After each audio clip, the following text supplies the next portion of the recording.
Quando surge família, rapaziada, queria trazer aqui grande Mauro Betting falando de Abel Ferreira, Luxemburgo e se o Abel realmente está na frente e é o maior técnico da CEP. Eu acho da hora porque cada um tem uma opinião diferente, né? Vamos aqui ouvir o mestre Mauro, porque eu curto muito. Agora, já passou por tudo em relação ao Palmeiras. Botafogo também não dá nem pra falar.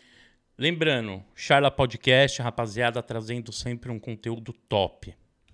Deixa quieto que é muito recente, isso eu ainda não vou entender. Tá? Aí é foda. Nem eu.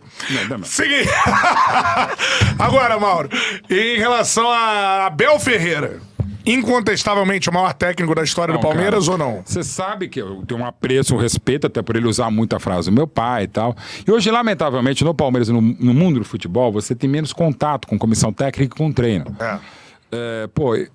Sem querer, mas já jogando um pouco de confete, bastante cabotinho da minha parte, eu era um dos únicos caras, como comentaristas, que iam em treinos. Não ia todos, mas eu ia. Tanto é que eu aprendi muito de futebol com mestres como Tele Santana, como Vanderlei Luxemburgo. Pô, que maneiro, cara. De observar. E como o pessoal me via lá, falava, porra, o pessoal tava me soltando. Às vezes eu ia na sala dos caras, falar, conversar. E até hoje tem um relacionamento muito legal com muitos deles por causa disso. E hoje a gente não consegue. Então eu só tive 2 vezes com o Abel de conversar. E a última... Ele fala que não consegue, rapaziada, porque hoje é meio restrito, né? Então não deixa gravar, não deixa ver, não deixa nada.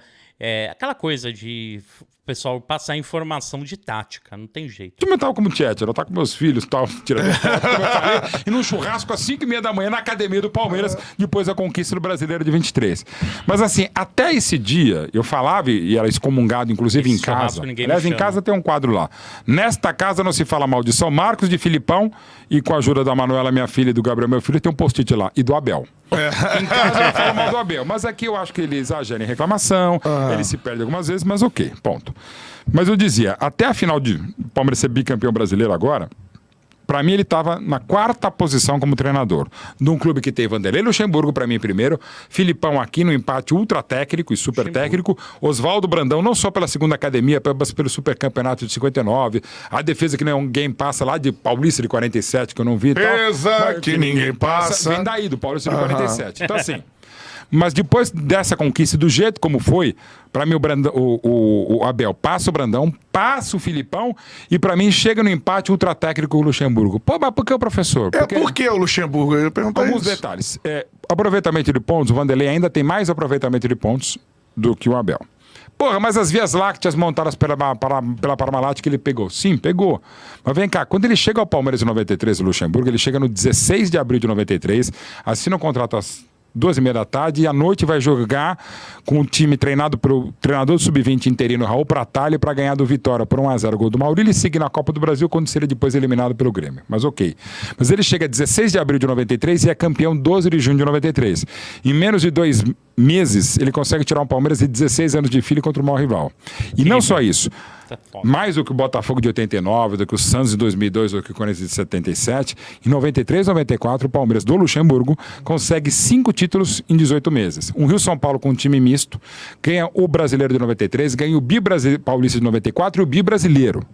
Montando um time que inclusive tinha jogadores de seleção, tetracampeões como Mazinho e Zinho, podia ter outros como Antônio Carlos, como Roberto Carlos, como Clebão, como Ivaí, Edmundo, o Rivaldo que chega depois da Copa de 94, enfim.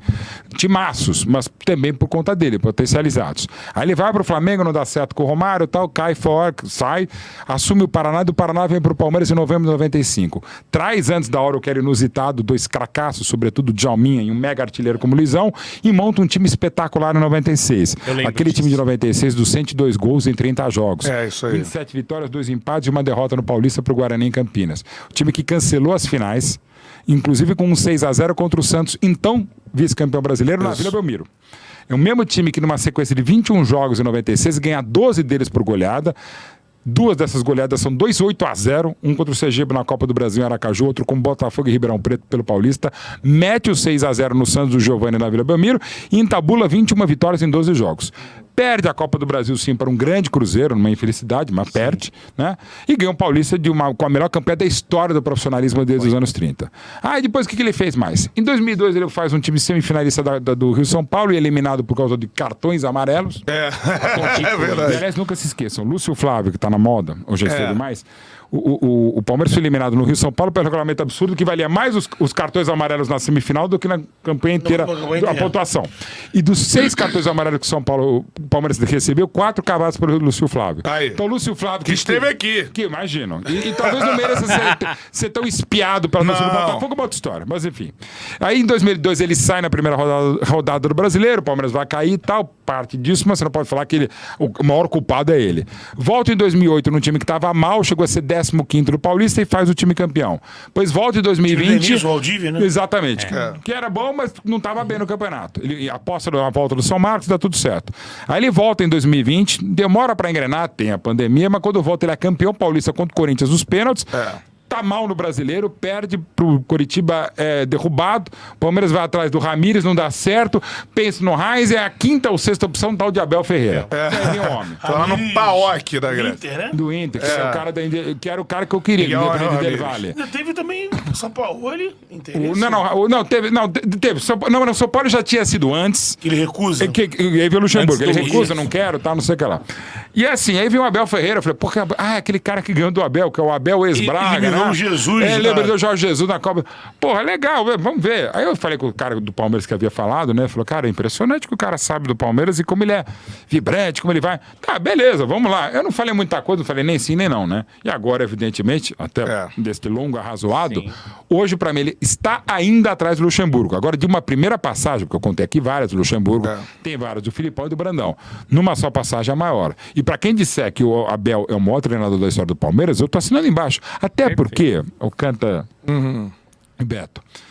Gente, idolatria é uma coisa absolutamente pessoal, particular, e é coração de mãe de torcedor. Você pode ter vários fãs, quer dizer, pode ter vários ídolos. E tá valendo, cara. Um Ezequiel do Corinthians, um Merica do Flamengo, porra. O Ronaldo Angelique é um ótimo zagueiro, mas, pô, tecnicamente, é um Juan. Não, mas é um puta ídolo, foi fundamental em 2009. Então, assim, cara, o Daverson, cara. Então. O Daverson pro Palmeiras, o Daverson entrou na torcida do Flamengo é normal. O Romarinho entrou na do Palmeiras, velho, faz parte. Agora, é de cada um. Rapaziada, muito top, né? Então você vê aí que a gente, que nem Luxemburgo, Felipão, são caras que são muito importantes para a história do Verdão, mas o principal de tudo é que a gente tem que idolatrar esses caras, gostar realmente, enquanto eles ainda estão aqui, eles ainda podem treinar, pode destreinar, pode isso, pode aquilo, e cada um tem o seu mérito, tem sua prateleira, cada um tem o seu negócio. De todos, óbvio, né? O Abel é o que eu mais tenho o tato por trabalhar com isso, com futebol, tudo isso nessa época, né? O Felipão já trabalhava em 2018, mas era uma coisa muito, assim, começando o trabalho, então não conseguia estar tão profundo assim. E antes, claro, né? Eu era muito menor na época do Luxemburgo antes, lembro do Luxemburgo em 2009, lembro dele em outras passagens, mas da primeira da Parmalat, a segunda ali, 96, acabou lembrando um pouco, mas sempre tem alguma coisa, beleza? Então, da hora demais o Mauro Betting falando aqui de quem ele acha que é o melhor técnico do Verdão. Avante palestra. Falhou!